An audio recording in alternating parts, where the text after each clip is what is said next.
Hi, I'm Karen Green, and I'm your host for the American Dream TV Pittsburgh.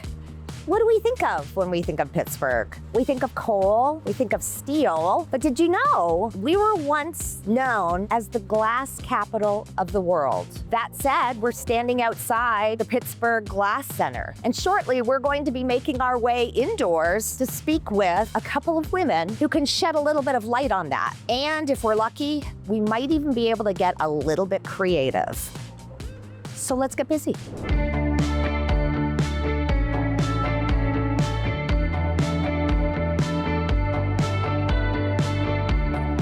So Heather, hi again. Nice Karen to Green. see you. Nice to see you as well.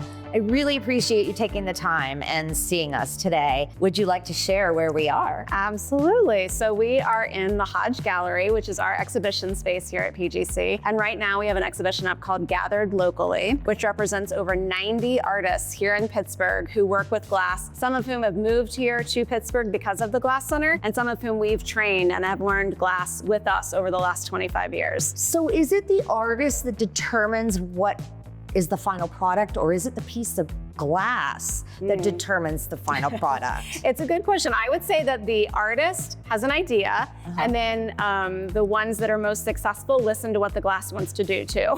Okay. Because glass definitely has a mind of its own, and so you can set out to create something, and it's a very demanding material, and sometimes things don't go quite right, and so an artist can either keep going and trying to force the glass to do what they want, or maybe their idea adapts a little bit to how the glass more naturally wants to work. I also wanted to talk to you a little bit about the rich history that Pittsburgh has with glass. Would you like to talk about that at all? Sure. Pittsburgh could have just as easily been known as the Glass City instead of the Steel City. Right.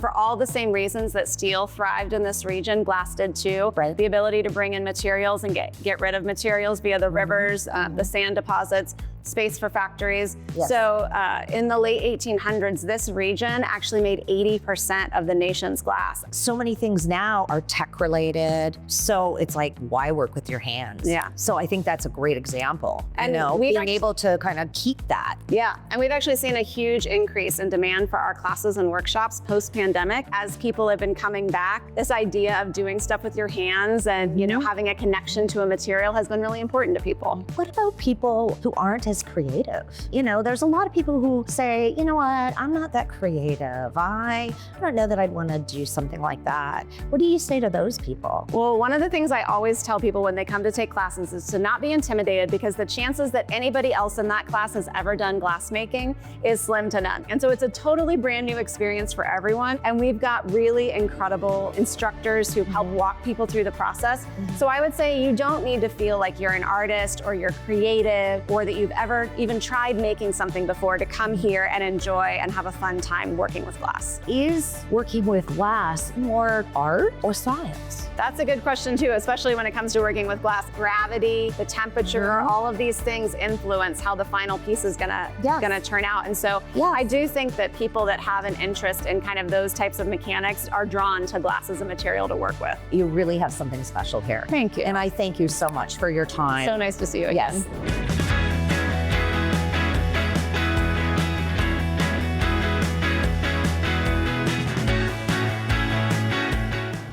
Karen, so just kind of giving you the rundown, and I think we're about ready to just dive in and get started. All right, sounds great. We like to have the end of the rod preheated because the hot glass likes to stick to the hot metal. Okay. So 2,115 degrees. All I have to do is crack it open just a little bit. You can't really see anything for your first time. It just kind of looks like just staring out the sun. Yes. But when I'm in the material, you can kind of see it. Oh yeah, there you go. Just a little bit. There you go. All right. So you can see at 2,000 degrees. Yep, I see. Moving. Yep. Gonna hit the floor if I don't keep turning. So we're always turning in here. So then let's go do one side of the blue. See, it just sticks right on there like sprinkles on an ice cream cone. Oh yeah, that's neat. Very neat is that? Very easy to apply color this way. Yes. There's a couple different ways we can apply color, but this is the easiest way. So That is neat. you can see we have all this texture on there. Right. And while that is very lovely, that is not We don't gonna want that. be in the end result of this piece. No. So I'm gonna melt this in. It's gonna fully fuse all of that together. Great. And it's gonna act like one. Okay. While I'm doing that, you can feel free to take a seat at the bench. Sounds great.